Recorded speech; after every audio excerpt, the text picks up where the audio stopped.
오늘 말씀 보면은 하나님께서 바벨론을 통해서 애굽을 심판하시겠다 이렇게 말씀합니다. 애굽이 심판을 받아 망할 때 애굽과 동맹하던 나라들도 망할 것이다 이렇게 말씀합니다. 그게 5절이잖아요. 구스와 풋과 룻과 모든 섞인 백성과 굽과 및 동맹한 땅의 백성들이 그들과 함께 칼에 엎드러지리라 그랬습니다.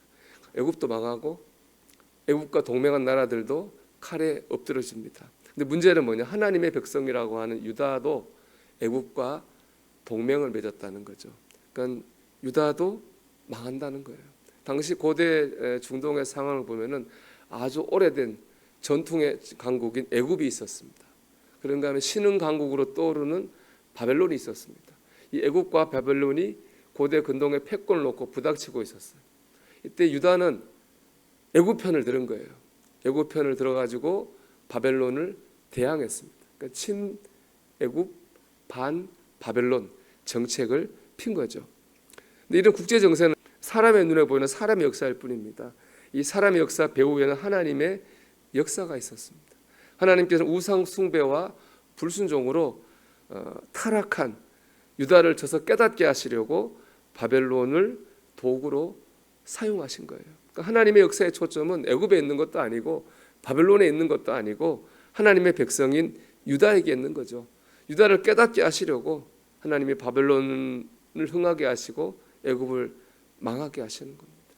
이걸 말씀하셨습니다. 바벨론은 대적이 아니라 유다를 깨닫게 하시는 하나님의 도구니까 바벨론을 받아들이라 그렇게 말씀했습니다. 애굽을 의지하지 말고 바벨론과 동행을 맺어라 이렇게 말했습니다. 여러분 받아들여야 됩니다. 그것이 우리를 깨닫게 하시는 고난이라고 한다면은 그 받아들여야 됩니다. 거절한다고 될 일이 아니고 받아들이고 깨닫고 회개할 때 그 고난이 물러가는 것이거든요.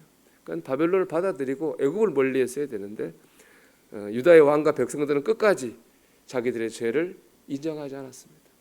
하나님의 말씀을 받아들이지 않았습니다. 그래서 끝까지 애굽을 의지한 거예요. 그리고 나라는 망하고 예루살렘 성은 무너져 버리고 말았습니다.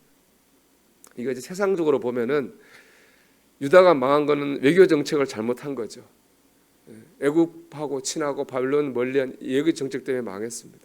하지만 영적으로 볼 때는 유다는 외교 정책 때문에 망한 게 아니라 하나님의 말씀을 받아들이지 않아서 망한 것입니다.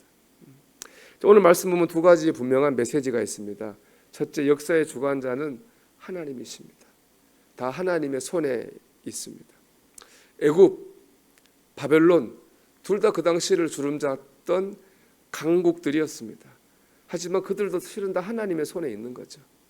하나님이 애굽을 심판하시니까 애굽이 망했습니다. 하나님이 바벨론을 들어 쓰시니까 바벨론이 강해졌어요.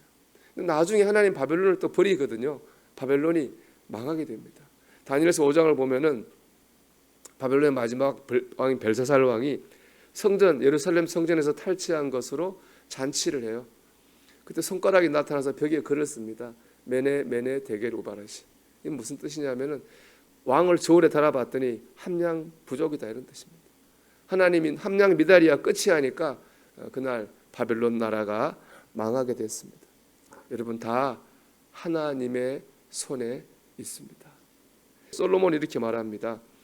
이 모든 것을 내가 마음에 두고 이 모든 것을 살펴본즉 의인이나 지혜자들이나 그들의 행위나 모두 다 하나님의 손 안에 있으니 그랬습니다.